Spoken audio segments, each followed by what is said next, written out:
Hey, what's going on, guys? I hope you guys are having a good day. I'm Dr. Boyce Watkins, and I want to say hello to all of you who are having your Thanksgiving and everything else. I'm actually doing this quick conversation actually on Thanksgiving. In case you want to know, I'm really passionate about what I do, and I do a little bit of work every day. And I just want you guys to know that there's nothing weird about that. You should actually be proud of having a strong work ethic. I know that we have a community, unfortunately, sometimes where you have people around you that always want you to be chilling, that think that it's corny to work hard, that it's corny to go 150%. But that's bullshit, man. I'm telling you. If you ever want to be successful at anything, if you want to be great at anything, if you want to be the best in the world at anything, you got to dive in that shit with both feet, head first, 100%, go mega hard. For example, Michael Jordan actually, the reason Michael Jordan was the greatest basketball player that's ever lived is because Michael Jordan pretty much ate, slept, and breathed basketball. Like he ate, he was always determined to win. He was never a person that ever was casual about his shit. So if you're passionate about something, be passionate about your passion. Be passionate about your passion. We have a lot of stupid little rules, and this is something I actually learned when I was trying to get my PhD, because I was sitting in class with students, not with very few other people that looked like me. There weren't hardly any black people. I was sitting in class with students from Russia, who would literally memorize the entire math book from cover to cover, like stuff I didn't know that people did.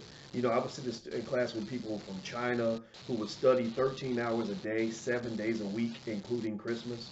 Like I'd never seen that before, but that's what I kind of learned in terms of people that actually reach that high level, because I had never really seen that. I'm gonna just tell you the truth. When I was in undergrad, most of my boys would be like, "Man, why you studying on Saturday? Let's go get some liquor, man. Let's go hang out. Let's go to the party." I wasn't used. I never saw intensity with black men around me, except for when it came to like basketball and football. Those are areas where we're very intense, or maybe hip hop stuff like that. But I think that when it comes to like academic stuff or building a business or whatever, I didn't see a lot of that intensity with the friends that I had.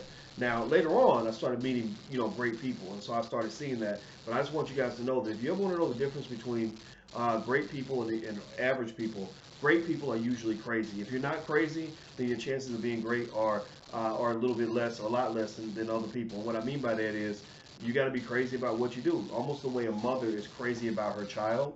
A mother is always thinking about her child. There's no day where she says, "Oh, well, I already put in my 40 hours this week. I'm gonna take the rest of the week off." No, mothers are always in tune with their children. They always know their kids. That's how they become experts about their children, because they're passionate about their kids. So your dream should be like your baby. So you cradle that motherfucker. You love that. Even if you got a little ugly ass baby that don't weigh nothing but 5 pounds, you cradle that baby. You protect that baby. You take care of that baby, because one day when the baby gets big and everybody wants to be next to that baby, you'll be the one who gave birth to it and who is connected to it, who actually owns that. So anyway, that is my short thought on hard work, and why you guys are hearing from me from Thanksgiving. There's not a day I don't take a day off, but I take off every day, meaning that every day I'm on a vacation. Every day I chill when I want to chill.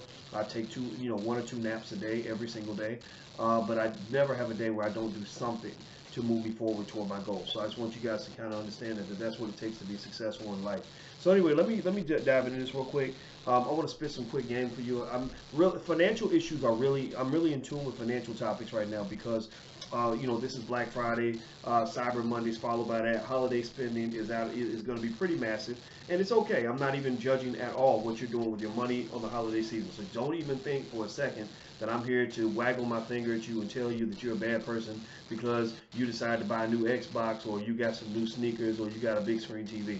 I don't do that shit. That's not what I do. That's not what I'm here for, and that's not going to help our conversation move forward in a productive way. Here's what I want to do, though. I want to give you some information and some facts to kind of process a little bit as you jump into Black Friday. Black Friday is a fun, holiday. I know Alicia's gonna go shopping. I'm not really gonna go with her because I'm not really a shopping guy, but I know she's gonna do some shopping with her mother, and it's like a family tradition. It's a social thing, right? I might, chip in on Cyber Monday. I might look for a couple little deals or whatever, see if I see something I like. But here's a few little facts I want you to understand. Number one, there's no such thing as people talk all the time about this concept called spending power. And I had Dr. Claude Anderson on today on the channel earlier today, and one thing he was reiterating to you guys is that there's no power in spending. There's no such thing as consumer power. that's like a your daughter bragging about having whole power. Like she's, telling everybody, I got vagina power because I give my vagina to everybody on the block, and all you got to do is pay a nickel for it. But there's no such thing as hoe power. There's no, being a high price hoe, you're still a hoe, right? So even when people talk about I'm a savvy consumer or we're powerful consumers and all this other stuff, there's no power in that. But what they do is they trick you into bragging about how much money you're giving away to other people, and that ain't power. That's not where your black power is coming from. Now the thing about spending though is that spending is something that is okay as long as you're also producing or you're investing, right? The investing and the production allows you to spend, right? Now the problem is when you spend and you don't invest or produce, then you become a slave because you're enslaved to the very same corporations, the very same white people, the very same races that you're giving all your money to, who are giving you nothing back. These corporations, Popeye's Chicken, all these other companies that we might spend money with, Target, Walmart, whatever, they're not bringing money back to the community, right? So when people talk about black people having no wealth, I hear a lot of people talking about black people having no wealth. Well, what they don't understand is that the reason you don't have a lot of wealth, the reason is that even the wealth that you have a choice. You can grow it or you can give it away, right? We tend to give it away, right? So it doesn't mean that we aren't owed wealth. It doesn't mean that wealth was never taken from us, but a lot of the wealth that was stolen from black people was actually given away by black people as well. It doesn't mean that we didn't go through hundreds of years of slavery and oppression and all these other things, but there's such a thing as economic self-oppression as well. And we participate directly in economic self-oppression every single year when we spend a ton of money and we boycott black businesses, right? Because when you're doing that, when you're spending money with other businesses and you're boycotting your own businesses, then what you're doing is you're dumping your money into somebody else's ecosystem, but you're keeping money out of your own ecosystem. So for white folks, that money goes in, it circulates back to them. They get the jobs, they get the investment, the banks loan them capital to build businesses. That money has left your ecosystem, so you don't have any capital because all your capital went out the window. Okay, so just keep that in mind as you think about what you do with your money, Black Friday, everything else. A simple thing you could do is buy shares of stock for your kids. Just ask yourself, what am I giving my child over the holidays that is going to matter for them 20 years from now? What am I doing for them right now that's going to matter, that's going to make their life better 10, 15, 20 years from now, right? A toy does not meet the quota, right? A pair of shoes does not meet the quota. Going to the movies to see whatever black movie they put out. Hollywood puts out a couple black movies every year because they know that you're ready to spend. That doesn't fit the bill, right? Buying shares of stock is beneficial. You can actually buy shares of stock on Cash App right now. So go to Cash App, go to Stash, go to Robinhood, Acorns. You can buy stock on Cash App for $1. Did y'all know that? I don't know if y'all know that, but on Cash App right now, you can literally buy a share of stock for a damn dollar. So what I really want, one of my goals, again, because I'm solutions oriented. I'm not here just to complain about racism and how hard it is to be black. I don't do that shit because actually I think being black is a blessing. I love being black. And one simple solution is that I would like for everybody who watches my podcast, anybody who checks me out online, to be a stock market investor, so that when I say how many of you are investors, I want to see a lot of yeses. So in fact, let me ask you right now, how many of you are investors? Yes or no? You give me a yes or no if you are an investor right now. Yes or no? Yes or no? I'm gonna let you guys answer that. While you answer that, do me a favor, please hit the thumbs up button if you're watching on YouTube, and also I want to say hello to everybody on Instagram. My Instagram is the real Boyce Watkins. We also have the Black Financial Channel on Instagram and also on YouTube as well. So follow the Black Financial Channel on Instagram, theblackfinancialchannel.com. Okay, I see a lot of yeses. Good, good, good. How do you feel about Bitcoin? I'll talk about that a little bit later, Mr. Gibson. I see yeses from Chris and John. And Arches, it says hi, okay. Daily Hustle says yes, sir. Not yet says Mafia. Okay, good, cool. That's totally cool. So what I want you to do is I'm gonna give you some homework. In the next 48 hours, I want you to get on one of these apps. Get on Stash, Acorn, Robinhood, or Cash App. A lot of y'all got Cash App, and just buy you like a little bit of stock, just a little bit of stock. Even if you don't know how to invest, Keisha, I teach stock market investing in the Black Business School, but you don't even have to take the class to get started. I kid you not. I swear to God, I'm an expert on this. I'm not lying to you. I'm telling you, I put it on my mama, my grandmama, everybody. There's actually experiments they've done where they've actually taught monkeys how to invest, and the monkeys made more money than people who didn't invest. So literally, even if a person was blind and didn't even pay attention to what they were picking, and they randomly put money into the stock market the last 30 years, they would have made money because the stock market for the last 50, 100 years has been on a continuous upward trajectory. There's this all this fear that people have, like, oh, I don't want to invest because if I invest, and the whole economy is going to crash. The problem with that is that there's never been any time in American history where the market has crashed and never recovered. Every crash comes with a recovery, and the recovery allows you to make more money than ever, right? So anybody who tells you that the stock market is crazy and risky and you're gonna lose everything, they don't know what they're talking about. I'm an expert on it. I've written scholarly research papers on this topic in peer-reviewed academic journals. I have actually constructed theories on stock market investing that are in academic journals that you can go look up right now. I know this stuff very well, so I just want you guys to just jump in and just try it. Please try it. Right? Just do something, man. You just got to do something. So anyway, let me keep going. Do me a favor, hit the thumbs up button. And by the way, we actually have some new programs in the Black Business School. We actually have a Forex program now. We have stock market investing. My stock market class, actually, if you're interested, is theblackstockmarketprogram.com. That's theblackstockmarketprogram.com. So when you get there, ask the specialist on the line to give you like whatever their deepest discount is they can give you, like have them give you their deepest discount because it's Black Friday. So you can join for a very low cost. So just feel free to check it out because we actually have your back on this. All right, so let me jump in and talk about this real quick. This was what was on my mind. Is that Killer Mike in here? Let me see. What's up, Killer Mike? How you doing, brother? Good to see you, man. I love Killer Mike. Killer Mike is talking about buying black and banking black and all the things that black people need to hear, and that's why I love Killer Mike, and I have a lot of respect for him.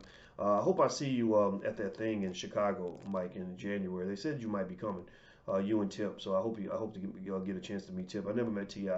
I know Killer Mike and David Banner very well, and I have a lot of respect for those guys. And I assume if I meet Ti, I'll have respect for him as well, or at least, I do have respect for him. But I'm sure if we meet in person, it'll be interesting to tell him he's actually my favorite rapper. I don't know if anybody knows that, but just a little stupid, little irrelevant factoid.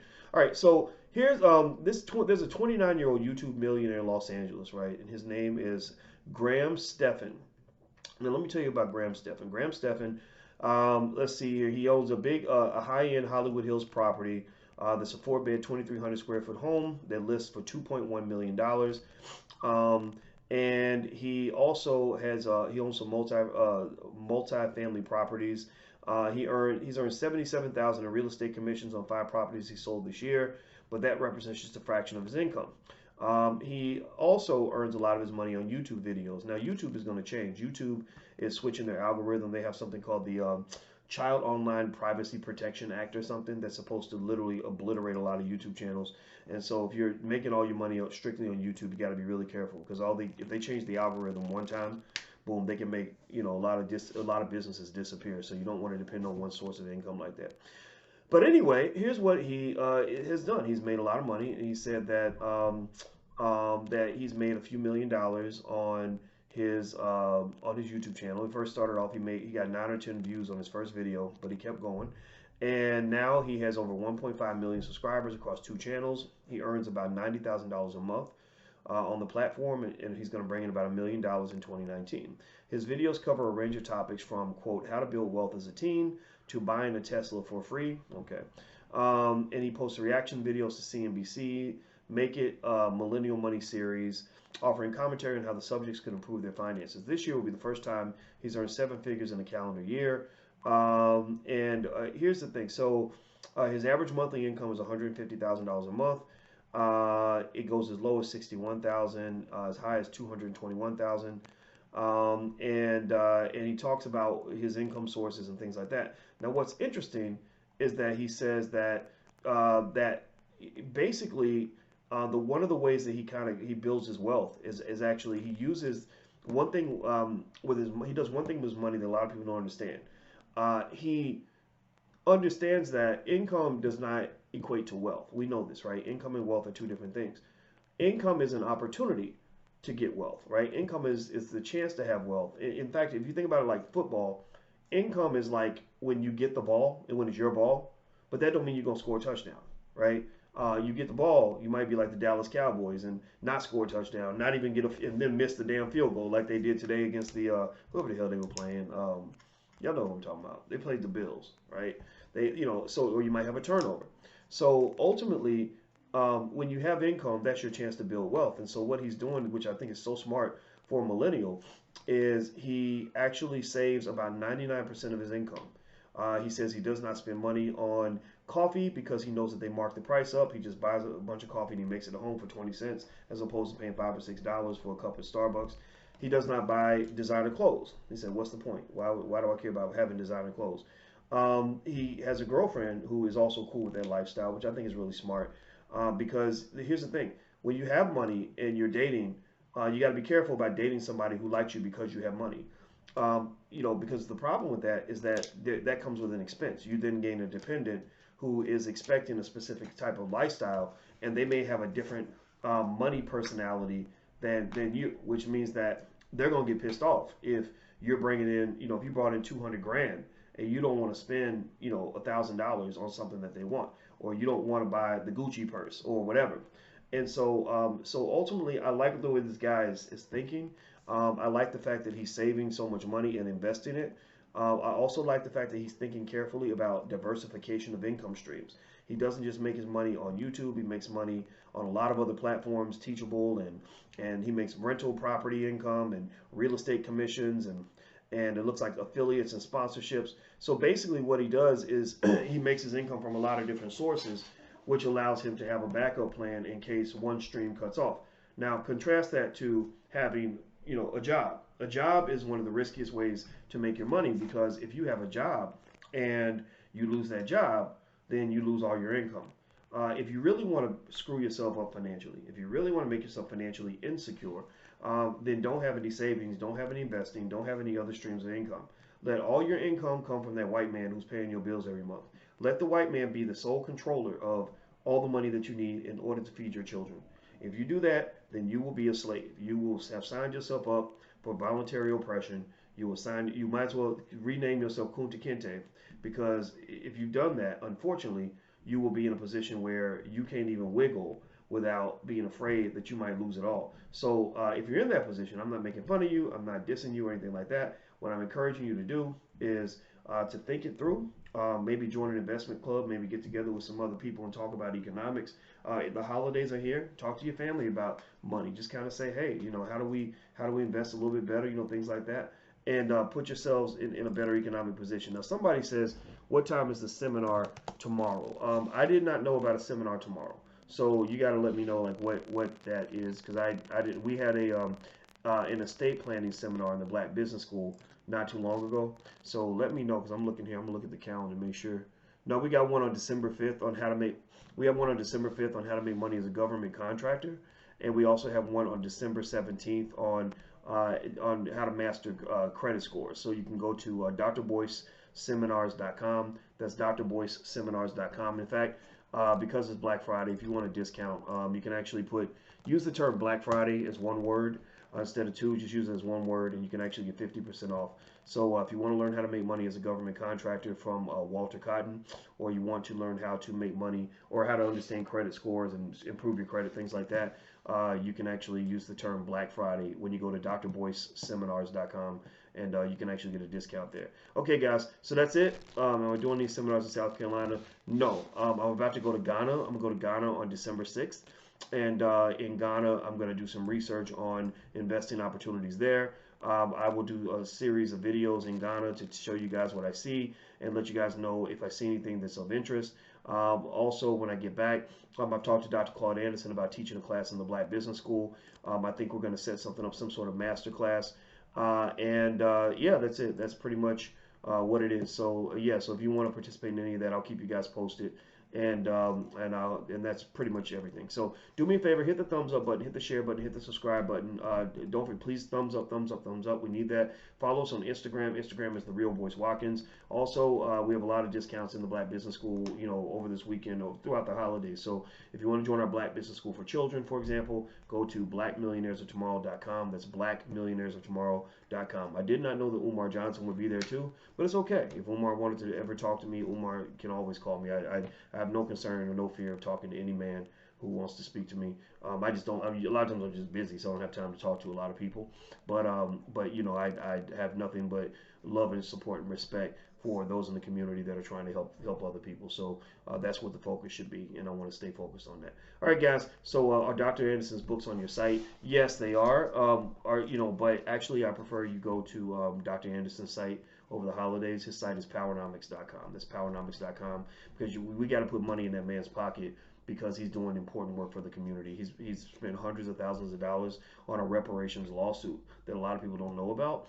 And I think that we should support that, right? We got to support the people we believe in, the people that we love. We can't just sit around and watch them, go down bloody and burning. We have to participate. So go to powernomics.com as well. So anyway, I'm out of here, guys. Have a good day. Hit the thumbs up button. I'll see you guys soon. Take care. Peace.